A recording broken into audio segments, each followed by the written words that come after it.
ये झाझा प्रखंड का कर्मा गांव है।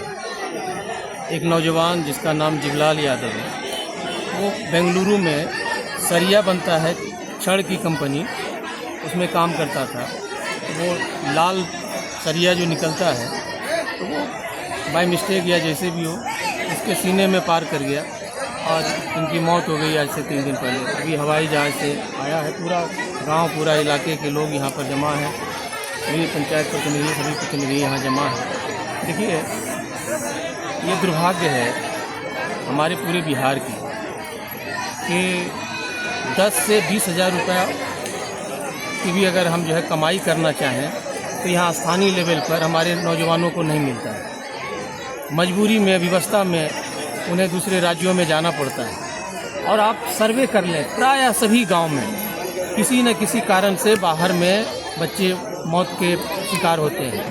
अभी हाल की बात है, डोमई का और खैरम का 2 बच्चा, उसका गैस का सिलेंडर फट गया था, इसी तरह दूसरे राज्य में रहता था और 2 बच्चे की मौत हो गई। इसी अब यहाँ बगल में सवेजोर है, 4 मंजिला मकान से एक बच्चा गिर गया और वो कुछ दिन सर्वाइव किया, उसके बाद उसकी मौत हो गई।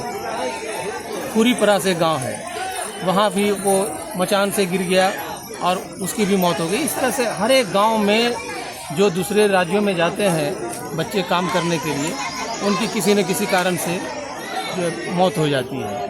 तो ये दुर्भाग्य है।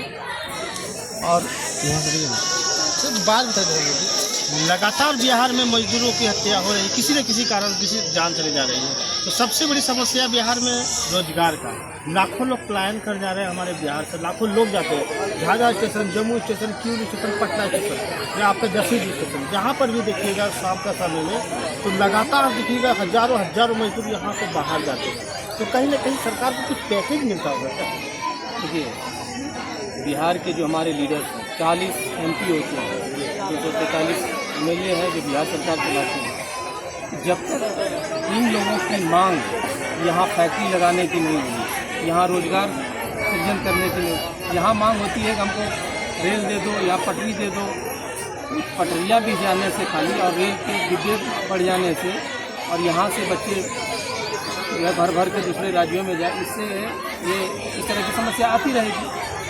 ज़रूरी है कि यहाँ रोजगार के अवसर पैदा हो, यहाँ बच्चों को स्किल्ड किया जाए, यहाँ पूंजी की उपलब्धता किया जाए, तब ने यहाँ रोजगार से रोजगार से नहीं होगा। लेकिन बिहार सरकार के जो मुखिया नीतीश कुमार जी, तो बिहार में ये वो तो करने वाले हैं नहीं। लेकिन लगातार आप जिस पार्टी से आ रहे हैं, जन स्वराज पार्टी से, जन स्वराज पार्टी के अभी एक मुखिया है उनका प्रशांत किशोर जी, उन्होंने बिहार बदलने का संकल्प लिया, बिहार को बदलने का प्रयास कर रहे। उन्होंने कहा है इस बार जो छठ पर्व में घर आएंगे मजदूर, वो दोबारा वापस नहीं जाएंगे बाहर कमाने के लिए, बिहार में ही रह जाएंगे। आखिर वो कहाँ से?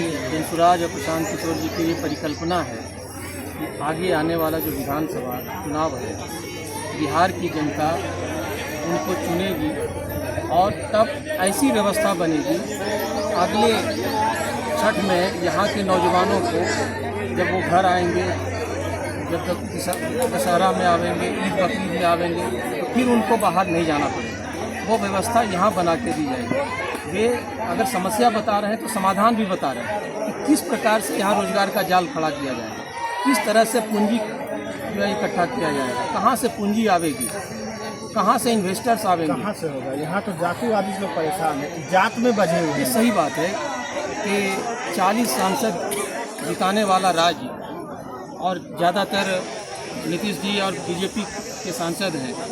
नीतीश जी और बीजेपी बिहार में फैक्ट्री लगाने की बात नहीं करते हैं मोदी जी से, है ना। वो कहते हैं कि भाई हमारा 2 सीट और बढ़ा देना विधानसभा में। नीतीश जी जदयू की सीट बढ़ाने में लगे हुए हैं, रोजगार के लिए वो उनकी चिंता नहीं है। मोदी जी देश भर में घूम घूम के और वो गुजरात की गाथा गाते हैं। गुजरात के बारे में उनका जो है 10 साल आगे तक की योजना है कि कैसे शिक्षा के क्षेत्र में बढ़ेगा, कैसे रोजगार के क्षेत्र में बढ़ेगा, कैसे पर्यटन के क्षेत्र में गुजरात बढ़ेगा। लेकिन वही मोदी जी जब बिहार आते हैं तो यहाँ कहते हैं कि यहाँ के श्रमिकों के लिए हम कुछ ट्रेन दे देंगे, आप गुजरात चले आना, आपको वहाँ रोजगार मिल जाएगा, महाराष्ट्र चले आना, वहाँ रोजगार आपको मिल जाएगा।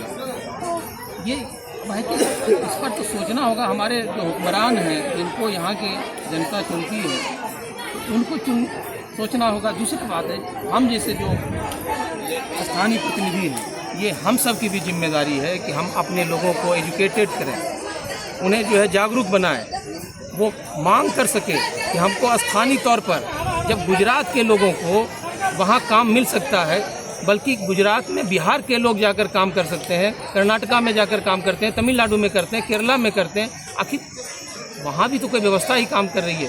तो बिहार में ऐसी व्यवस्था नहीं बन सकती है कि यहाँ भी फैक्ट्री का जाल जो है हो। यहाँ की जनता तो जातिवाद में उलझ कर रह गए हैं, कोई भी रोजगार की बात नहीं करते, कोई उद्योग की बात नहीं करती है यहाँ का जनता कोई भी। अभी भी हम लोग ट्रेन का बात कर रहे हैं, रेलवे लाइन का बात कर रहे हैं, बरना जलाशय का मुद्दा उठाने का बात कर रहे हैं, लेकिन यहाँ पर कोई भी फैक्ट्री का प्लांट का बात नहीं कर रहे हैं। बस इतना करना है कि पटरी कब बिछेगा और बिछेगी, इस पटरी पे हम लोग कब प्रदेश खटने के लिए। जिस दिन यहाँ के लोगों की मांग हो जाएगी कि हमको यहाँ रोजगार चाहिए, यहाँ बढ़िया शिक्षा व्यवस्था चाहिए, यहाँ मेडिकल की जो है सहूलियत चाहिए, हमारी जो पेट पालने वाली खेती है वो कमाऊ खेती बने, जिस दिन से यहाँ के लोग की सोच बन जाएगी, मांग करना शुरू कर देंगे, तो ये लोकतंत्र है। नेताओं को मजबूर होना पड़ेगा। जब लोगों ने मांग किया तो जाति गणना हुआ, लोगों ने मांग किया राम मंदिर बन गया। ये मांग लोगों की एक तरह से मांग थी। लोगों को ये भी मांग है जितनी जाति की आबादी हो उतना हक। बस कहीं न कहीं लोग अपनी मांग रख ही नहीं पाते। राम मंदिर के लिए भी भाजपा ने माहौल बनाया, ठीक है, बन गया। अब कम से कम रोजगार की बात है। रोजगार की बात जनता कैसे करेगी सर, ये बताइए। झंडा कौन पकड़ेगा? झंडा पकड़ने में हर्ज नहीं है, हमारी बात, लेकिन आप अपनी शर्तों पर झंडा पकड़िए कि हमारे बच्चों को अच्छी शिक्षा मिलनी चाहिए, जिस तरह केरला के बच्चों को मिलता है। वहाँ भी एक सरकार काम कर रही है कि हर एक 6 से 15 वर्ष 14 वर्ष का जो बच्चा है उसके लिए वर्ल्ड क्लास का एजुकेशन सिस्टम है। वहाँ बच्चा एक बार स्कूल जाएगा, वह स्कूल से बाहर नहीं आएगा। स्कूल है, वहाँ के टीचर इतने जो है पोलाइट हैं, इतना एजुकेटेड हैं, इतना विद्वान हैं कि बच्चा को एकदम से 10 बजे से 4 बजे तक बांध कर रखें। तो ये सिस्टम मांग जो है करनी होगी लोगों को। जब यहाँ मांग लोग करेंगे तो जाहिर है यहाँ भी व्यवस्था बनेगी। प्रशांत किशोर जी इस बार चुनाव लड़ रहे हैं, बिहार बदलने का संकल्प लिए हैं। अगर उनकी सरकार बनती है तो कहाँ तक संभव है कि बदल पाए? पूरा बदलाव होगा, और बदलाव का जो खाका है वो भी तो हम बता रहे हैं कि कैसे शिक्षा व्यवस्था में बदलाव आएगा। हम कह रहे हैं कि अभी गांव-गांव स्कूल है, वहाँ 10-10, 5-5 टीचर है, तब भी पढ़ाई नहीं है। हम कह रहे हैं कि स्कूल सिमुतला आवासीय विद्यालय के जैसा बने, वो सेंट्रल स्कूल के जैसा बने, नवोदय विद्यालय के जैसा स्कूल बने। नेत्रहाट का बस के जरिए बच्चों को 5 किलोमीटर जाना पड़े, लेकिन स्कूल हो तो शानदार हो, वहाँ का जो सिस्टम हो वो दुरुस्त हो। तो इस तरह के सिस्टम डेवलप करने की हम बात कर रहे हैं। हमारे पास पूरा उसका ब्लूप्रिंट है, पूरा प्लान है।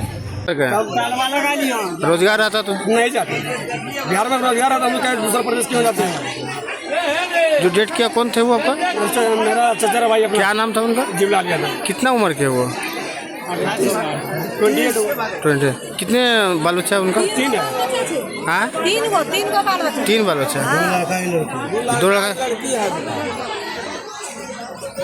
का यहाँ रोजगार नहीं रहने के कारण वो लोग लगातार बिहार में है ये नहीं। क्या बोले सर? बिहार में रोजगार नहीं, आदमी जाता है बाहर कमाने के लिए जी, मजबूरी है, यहाँ पीढ़ी बनता है। और जोर जबरदस्ती करने के बाद सर उसको जोर जबरदस्ती में किया उधर पे बोल रहा था कि बोल थाने में पैसे दे देगा, बोल क्या करेगा, बोल तुम नहीं लड़ पाएगा, वो पहाड़ है, बोल नहीं लड़ पाएगा, बोल ऐसा करके हमको बोल गेट से निकाल दिया हमको। कुछ नहीं बोल रहा था, बोल कुछ नहीं। लास्ट में जाकर हम थाने में एफआईआर किया अपने से जाकर, कोई मेरे साथ नहीं था, मैं अकेले जाकर किया हुआ।